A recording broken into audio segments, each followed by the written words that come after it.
তোমার মতো একটা গরিব ছেলের সাথে আমার বিয়ে দিয়ে। আমার সব বন্ধুদের স্বামীরা ওদের কত দামি দামি গিফট দেয়, আর তুমি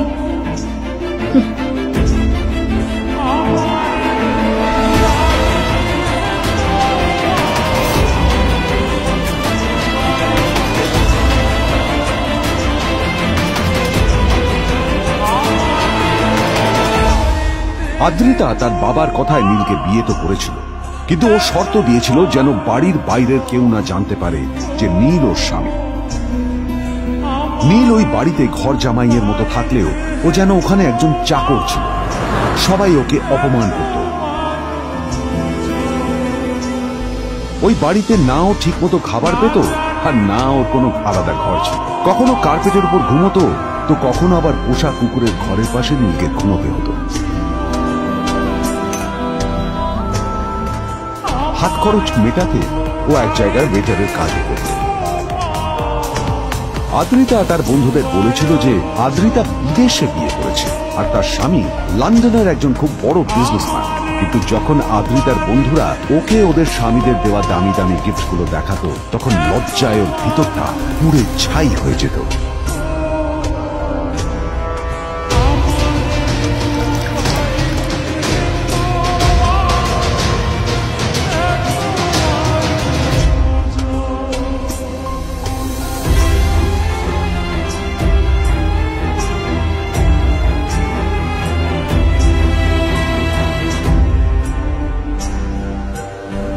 এই যে শোনো, নিউ ইয়ারে আমার একটা গিফট চাই তোমার থেকে, আর গিফটটা যেন দামি হয়। হ্যাঁ, মানে খুব দামি, কয়েক লাখ টাকা।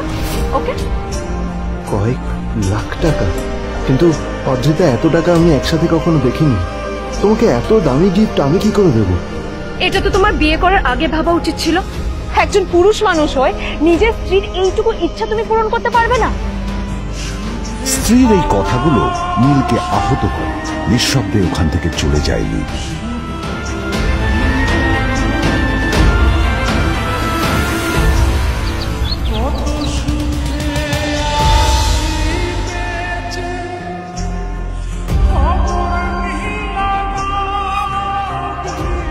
দুদিন পর নিউ ইয়ার পার্টির আগে নীল আদ্রিতার কাছে এসে একটা গিফট ব্যাগ দেয়।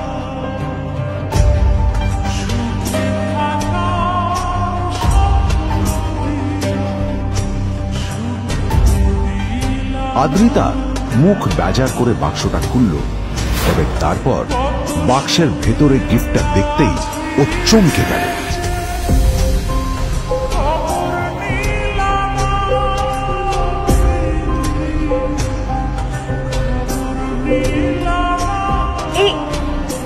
এই ফোনটা মানে এটা তো একটা স্পেশাল এডিশন। এটার দাম তো 3 কোটি টাকা। তুমি এটা পেলে কোথায়? আসলে এটা অরিজিনাল নয়। আমি ওই ফোনটারই একটা কপি এনেছি।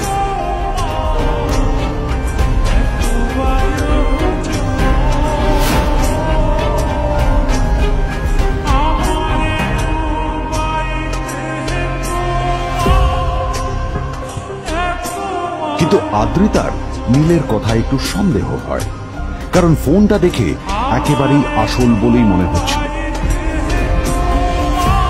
পরের দিনই আদ্রিতা ওই কোম্পানির শোরুমে গেল। এই ফোনটা একটু দেখুন না প্লিজ। ওয়াও, আচ্ছা ম্যাম, আপনি কি মিস্টার রয় চৌধুরীর বন্ধু? কে মিস্টার রয় চৌধুরী? ও, আপনি কি ওই রয় চৌধুরী গ্রুপ অফ ইন্ডাস্ট্রিজ এর মালিকের কথা বলছেন? হ্যাঁ। না না, আমি ওনাকে চিনি না। আমি কেন, আমার মনে হয় কেউই ওনাকে চেনে না। বড় বড় মানুষেরাই ওনা দেখা পান না। আমিও কোনোদিন ওনাকে দেখিনি, কিন্তু সাডেনলি আপনি এই প্রশ্নটা করলেন কেন? অ্যাকচুয়ালি ম্যাম, আপনার হাতের এই ফোনটা আসলে এটা ফোনের স্পেশাল এডিশন। এই কাটিং, এই ডিজাইন, এই লোগো, এটা জাল করা ইজ নেক্সট টু ইম্পসিবল। আর গোটা ভারতে বিক্রি হওয়া এই ফোনের সেকেন্ড পিস এটা, যেটা মিস্টার রয় চৌধুরী কিনেছিলেন। সেজন্যই জিজ্ঞেস করছি ম্যাম, আপনি এই ফোনটা কোথা থেকে পেলেন? তবে কি নীলই মিস্টার রয় চৌধুরী, নাকি নীল এই ফোনটা চুরি করেছে? বেকার নীলের কাছেই কোটি টাকার ফোন কোথা থেকে এলো? নীলের সত্যিটা তাহলে কি? আর ও যদি সত্যি বড়লোক হয়ে থাকে তবে ও নিজের শ্বশুর বাড়িতে খরচামাই হয়েই বা থাকে কেন? আদ্রিতা এসব কথাই মনে মনে ভাবছিল। তবে আদ্রিতার বিশ্বাস ছিল যে কোনো না কোনো মতলব করেই নীল এই ফোনটা আদ্রিতার জন্য নিয়ে এসেছিল। কিছুদিন পর আদ্রিতা সেই ফোনটার কথা ভুলে গেল। নীল সকাল সকাল ঘুরতে বেরিয়েছে বাইরে।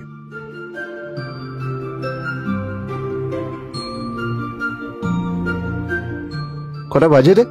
আমার খুব লেট হয়ে গেছে বুঝলি। তোরা খেল, ঠিক আছে? তোরা খেল, আমি আসছি।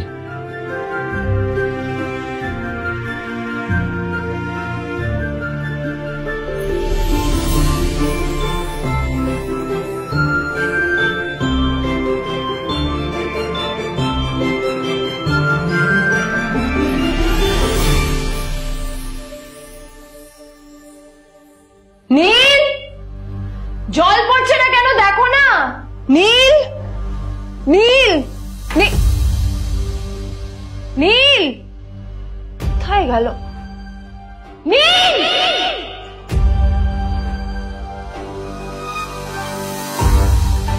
নীল, নীলকে ডাকছে কেন বলতো? ওইদিকে বাড়িতে আদ্রিতা আর চিত্রা আশ্চর্য হয়ে গেল যে নীল হঠাৎ কোথায় উধাও হয়ে গেল। মা তোমাকে কিছু বলে গেছে নীল? হ্যাঁ, কোথায় গেছে ও? না, আমি ওর কোনো খোঁজ খবর রাখি না। আমার একটা কথা মনে হচ্ছে, ওকে না এবার একটু শীতে করতে হবে। একটা কাজে যদি আসতো ছেলেটা, যখনই কোনো কাজের কথা বলি ভ্যানিশ হয়ে যায়। আমি ওকে বলেছিলাম R&B গোল্ডেন ডায়মন্ড থেকে আমার সেটটা নিয়ে আসতে, আনেনি। আজকেও ভালো করে অফিসে নিয়ে যাবো, ভ্যানিশ হয়ে গেল। কোথায় গেল কে জানে। আমার ভাগ্যেই জুটেছে এরকম একটা ছেলে। দিদি, তুমি কেন বিয়েটা দিয়েছিলে আমাকে? এটা আবার কি বলছিস? আমার কি দোষ? দেখ, ওই অসভ্য ছেলেটার সাথে বিয়ে দিতে চাইনি। যা করেছে তোর বাবা করেছে, এটা আমার কোনো দোষ। তখনই হঠাৎ নীল সেখানে এসে উপস্থিত হলো, কিন্তু ও দুজনকে উপেক্ষা করে ভিতরে চলে যাওয়াই শ্রেয় মনে করল। এই যে লাট সাহেব ফিরলেন রাজকার্য করে। এদিকে এসো, তোমার ফাঁকিবাজির আলোচনাই এখানে চলছে। মা প্লিজ থাক, মা থাক, ভাল লাগছে না। এমনিতেই অফিসের জন্য আমার লেট হয়ে যাচ্ছে, আর বিজন আমার ওয়েটও করছে। বিজনের নাম শুনেই নীলের মুখটা ফ্যাকাশে হয়ে গেল। আদ্রিতা নীলকে উপেক্ষা করেই বলল, আরে যে এই ছেলেটার মতো আর একটা ফাঁকিবাজ না তুমি পাবে না। তুমি কেন দাঁড়িয়ে আছো? এই যে শোনো শোনো শোনো শোনো, দাঁড়িয়ে আছো কেন? তোমাকে আমি বলেছিলাম R&B গোল্ড ডায়মন্ড থেকে আমার সেটটা তুলেছো, তোলোনি তো। এইটা চাই না আমার। তুমি আমার সাথে অফিসে যাবে, ফেরার পথে তুমি সেটটা নিয়ে আসবে। তোমার জন্য সবসময় লেট হয়ে অফিসে, তোমার জন্য বিরক্ত লাগে। আর ব্যাগটা নিয়ে ওর পেছন পেছন কোথায় যাচ্ছ? যাও গিয়ে ওখানে রেখে এসো। নীল চিত্রার সাথে মাঝে মাঝে ঝগড়া করলেও তার স্ত্রী আদ্রিতার সাথে ও কখনো ঝগড়া করত না। সত্য সব অপদার্থ।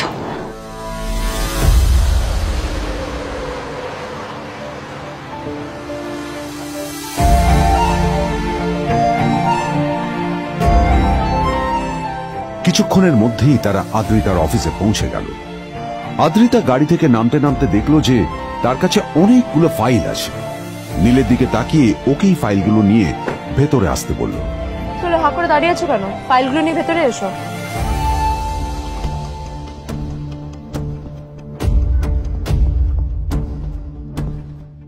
আদ্রিতা যখন ওর ক্যাবিনে পৌঁছলো তখন দেখলো সেখানে আগে থেকেই ওর বন্ধু এবং বিজনেস পার্টনার বিজন বসে ওর জন্য অপেক্ষা করছে।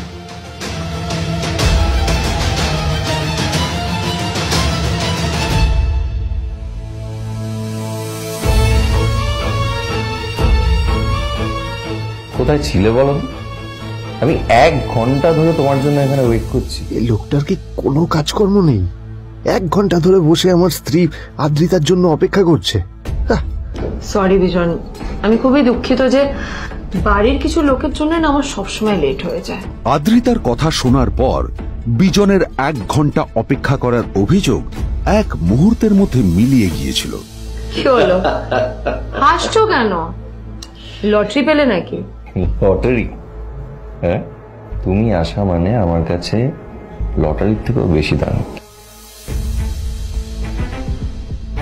তবে তার থেকে কিঞ্চিত কম দামি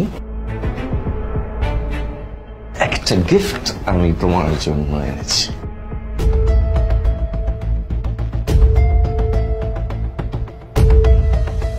This is a rare diamond necklace for you. এটা আমার জন্য সত্যি? এই শহরে এটা খুঁজে পাওয়া খুব বিরল। Just like you. Like it? Thank you. You're welcome. Thank you for the gift. আসি তাহলে এখন।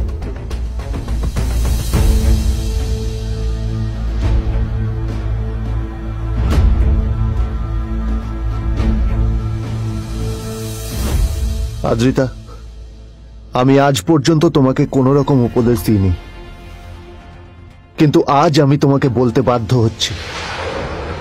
এই যে এই লোকটা তোমাকে শুধুমাত্র ইমপ্রেস করার জন্য একটা নকল সস্তার হীরের গয়না দিয়ে গেছে। এরকম একটা লোকের সাথে তোমার মেশা উচিত না। ভবিষ্যতে কিন্তু তুমি বিপদে পড়বে। আদ্রিতা, আমি তোমাকে কথা দিচ্ছি, আমি তোমার জন্য আসল রেয়ার একটা হীরের গয়না এনে দেবো, এর চেয়েও দামি, এর চেয়ে অনেক অনেক বেশি দামি। তার জন্য আমাকে যাই করতে হোক না কেন, আমি তোমাকে একদিন ঠিক এনে দেবো তোমাকে। তাদের বিয়ে হয়েছে 2.5 বছর। এর মধ্যে প্রথমবার তার মনে হলো নীল তার জন্য লড়াই করছে। নীলের এই রূপটা দেখে আদ্রিতা চমকে গেল। আজ প্রথমবারের মতো আদ্রিতার মনে প্রশ্ন এলো, নীলকে নিজের থেকে দূরে সরিয়ে রেখে আমি কি কোনো ভুল করছি? না না, এটা আমি কি ভাবছি? বিজন আমার বিজনেস পার্টনার, ও আমাদের মেইন ইনভেস্টর। নীলের এই অ্যাকশনের কারণে বিজন আমার কোম্পানি থেকে ব্যাক আউট করে গেলে কি হবে? না না না না না, নীলের জন্য আমি আমার এত বছরের পরিশ্রমকে জলে দিতে পারি না। আমার নীলকে নয়, আমার বিজনকে প্রয়োজন। এইসব ভাবতে ভাবতে আদ্রিতার নীলের উপর রাগ হতে শুরু করে। আদ্রিতার রাগ তখন চরমে উঠে যায়। আজ প্রথমবার নীল আদ্রিতার সাথে খারাপ ব্যবহার করেছে। How dare you! তোমার এত বড় সাহস! হ্যাঁ, তোমাকে কে অধিকার দেয় বলো তো যে তুমি আমারই অফিসে দাঁড়িয়ে আমাকেই এতগুলো উল্টোপাল্টা কথা তুমি শোনালে? তোমাকে এখানে আনাই আমার ভুল হয়েছে, সবচেয়ে বড় ভুল হয়েছে। এবার চুপচাপ এখান থেকে বেরিয়ে যাও, right now. Get out! Neel আদ্রিতার এই কথার কোনো উত্তর দিল না। নীল জানতো যে ও যতই কথা বাড়াবে আদ্রিতা ততই বেশি রেগে যাবে। আদ্রিতা যেন তেন ভাবে নিজের রাগ চেপে ব্যাপারটা ওখানেই শেষ করার চেষ্টা করলো, কিন্তু ও তো জানতো না যে ব্যাপারটা তখন সবে শুরু হয়েছে। কি হলো, শুনতে পাচ্ছিস না? কালা নাকি? আমারই সামনে দাঁড়িয়ে আমার কেনা গিফট নিয়ে তুই মজা করলি? কত বড় সাহস রে তোর! নিজেকে তো বিক্রি করে দিলে ওরকম একটা ডায়মন্ড নেকলেস তুই কিনতে পারবি। তোর এই গরিবের পারফিউম, সস্তা শার্ট, পায়েটা ফাটা চপ্পল নিয়ে নিজেকে বড় হিরো মনে করছিস? তোর নিজের কত দাম সেটা তোর নিজের জানা উচিত। Zero, big zero. সালা খরচা মাই। চল।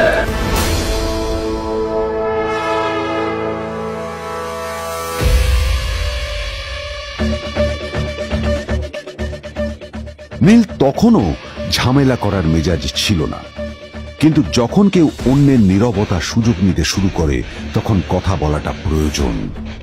নীল আঙুল তুলে পেছনের দিকে ইশারা করে। প্রথম কথা, ওই যে ওখানে দাঁড়িয়ে আছে, ও আমার স্ত্রী।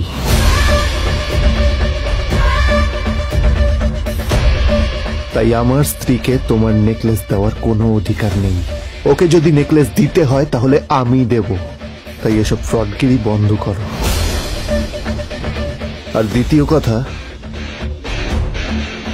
যার পকেটে পয়সা নেই ঝনঝন আওয়াজ করা তার মানায় না।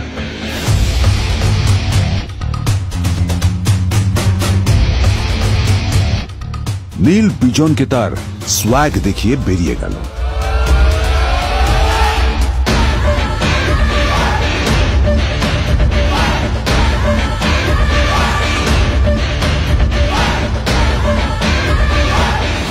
আদ্রিতার রাগে গজগজ করছিল। ওর জ্বলন্ত চোখের সামনে শুধু নীলের মুখটা ভেসে উঠছিল। ও যতই নীলের কথা ভাবছিল ততই ওর রাগ বেড়ে যাচ্ছিল। গত কয়েক মাস ধরে আদ্রিতার কোম্পানির অবস্থা একেবারেই ভালো ছিল না। আদ্রিতা তা সামলানোর আপ্রাণ চেষ্টা করছিল, কি যে করবেও সেইটাই বুঝে উঠতে পারছিল না। তারপর বিজনের সাথে ওর দেখা হলো, আর তখনই বিজনের সাথে ওর বন্ধুত্ব হলো। বিজন একটা খুব বড় পরিবারের সদস্য।